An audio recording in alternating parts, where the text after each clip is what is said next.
La scorsa settimana ha fatto scalpore la presa di posizione di CNA in audizione in Consiglio regionale per quel che riguarda il prossimo varo della legge di riordino del territorio regionale.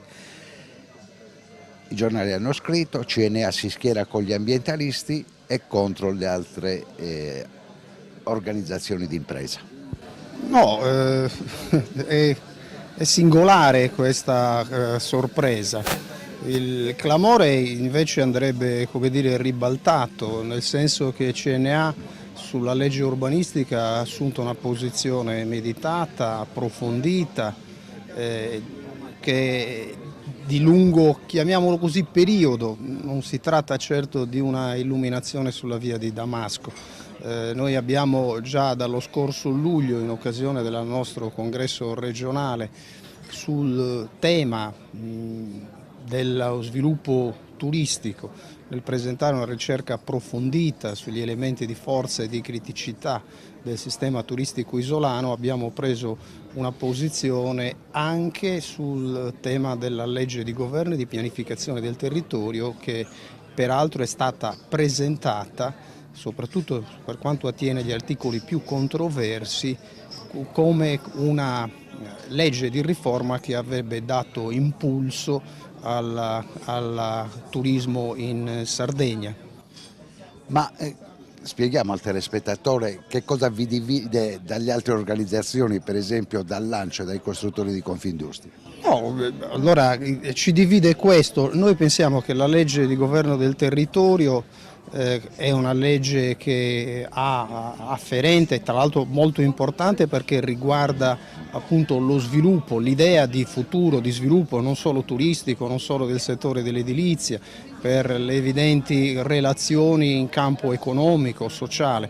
Noi pensiamo che si possa fare una buona legge urbanistica anche e senza per questo contrastare o confliggere con le norme di tutela e di salvaguardia.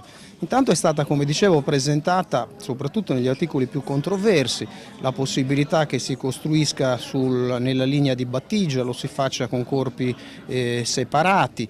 Noi pensiamo che di questo non c'è necessità e bisogno. Abbiamo dimostrato, e tutti i dati lo confermano, ci sono ovviamente i dati Istat, i dati Krenos, noi da un punto di vista delle strutture ricettive abbiamo un'offerta che è in linea con quella dei nostri competitor internazionali e sul Mediterraneo.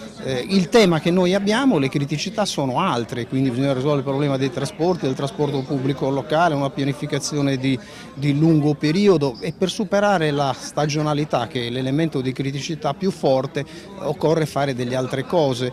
I tassi di occupazione delle nostre strutture alberghiere sono meno della metà in termini percentuali rispetto ai nostri competitor, quindi allungare la stagione e potenziare tutte le forme di turismo, non solo quello costiero, il sole, il mare, balneare, che inevitabilmente rimarrà certo per lungo tempo ancora uno degli asset principali, ma fare turismo significa il turismo esperienziale, enogastronomico, potenziare peraltro tutte quelle attività che riguarda per esempio il grande e straordinario sistema delle imprese, soprattutto artigiane, nell'agroalimentare, dell'artigianato artistico. Ecco, avere una visione del turismo che non può essere solo ed esclusivamente quella del sole e del mare. In più c'è un problema di riequilibrio territoriale, i temi dello spopolamento, del carico entropico.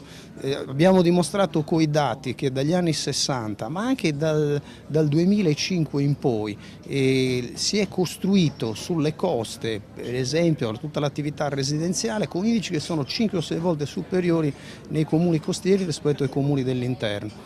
Ecco, in definitiva poi tutta questa enfasi su questi due articoli è eccessiva, nel senso che noi rischiamo peraltro che non venga approvata nessuna legge urbanistica. E allora la nostra preoccupazione, per questo diciamo si stralcino questi due articoli, si vada con un approfondimento serio su tutti gli altri elementi, ce ne sono di portata elevata e significativa. gli elementi della semplificazione, della certezza del diritto che sono necessari per dare sicurezza agli investitori pubblici e privati. Ci sono gli istituti nuovi che modernizzano la nostra legislazione, l'istituto della demolizione, della ricostruzione, della compensazione. Sono assolutamente aspetti molto importanti che ci proiettano in un'edilizia di cui noi abbiamo bisogno, di qualità ecosostenibile. Ecco, questo è il nostro punto di vista. Se poi volessimo veramente aiutare il sistema delle imprese, il sistema delle piccole imprese, dovremmo guardare di più, e lo segnaliamo da tempo, alle tante risorse che non sono utilizzate. È veramente quasi uno scandalo che, per esempio, le risorse regionali e solo regionali del piano infrastruttura, che mette a disposizione 150 milioni all'anno, noi ne spendiamo meno della metà. Ecco, su questo nessuno si concentra e invece ovviamente tutta l'attenzione è spostata su aspetti che per la verità a noi ci paiono disegnare un modello di sviluppo che non è quello che produce valore e ricchezza, soprattutto nei confronti del territorio, ma questa ricchezza spesso viene concentrata nelle mani di pochi. Il Presidente della Commissione Solinas ha però sottolineato: noi abbiamo ascoltato tutti, però andiamo avanti, quindi questo articolo 31 potrebbe essere approvato. Sì, ma noi lo segnaliamo da tempo. L'approvazione dell'articolo 31 nelle forme in cui è previsto creerebbe sicuramente un problema. Ora, la legge urbanistica è una legge di rango inferiore rispetto al piano paesaggistico, rispetto al codice urbano, quindi noi ci troveremo di fronte a un esito con una normativa che in ogni caso, nella migliore delle ipotesi, produrrebbe un contenzioso e potrebbe anche essere cassata. E quindi noi pensiamo che nessun investitore si avventurerebbe a promuovere degli investimenti avendo una spada di Damocle di una normativa che di fatto potrebbe essere annullata e cassata dalle Corti d'Appello e dalla Corte Costituzionale.